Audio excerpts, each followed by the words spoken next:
my daddy left home when I was 3, and he didn't leave much to my ma and me. Just this old guitar and an empty bottle of booze. Now, I don't blame him because he run and hid, but the meanest thing that he ever did was before he left, he went and named me Sue.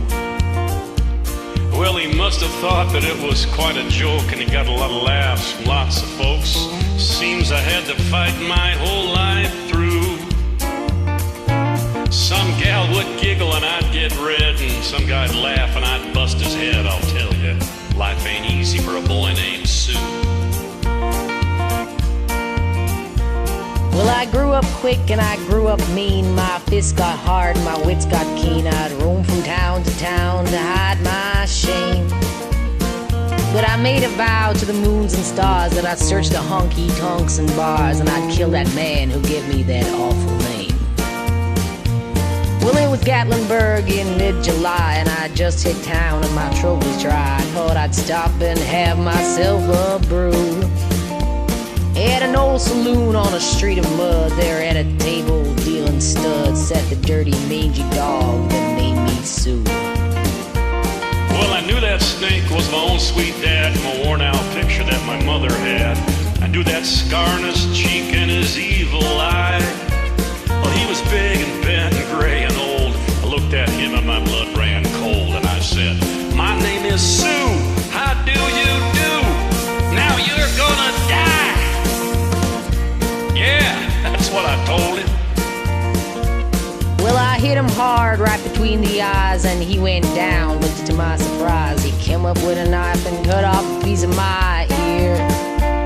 But I busted a chair right across his teeth, and we crashed to the wall and into the street, kicking and a gouging in the mud and the blood and the beer. Well, I tell ya, I fought tougher men, but I really can't remember when. He kicked like a mule and bit like a crocodile. I heard him laugh and then I heard him cuss, and he went for his gun and I pulled mine first. Stood there looking at me and I saw him smile. And he said, "Son, this world is rough, and if a man's gonna make it, he's gotta be tough. And I know I wouldn't be there to help you along. So I gave you that name and I said goodbye. I knew you'd have to get tough or die, and it's that name that helped to make you strong."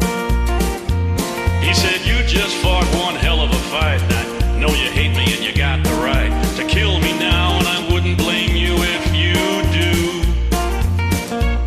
But you ought to thank me before I die for the gravel in your guts and the spit in your eye, 'cause I'm the son of a bitch that named you Sue." Yeah, what did I do? What could I do? I got all choked up and I threw down my gun and I called him my pa and he called me his son. I came away with a different point of view. And I think about him now and then, every time I try and every time I win. And if I ever have a son, I think I'm gonna name him Bill or George, anything but Sue. I still hate that name. Oh, D.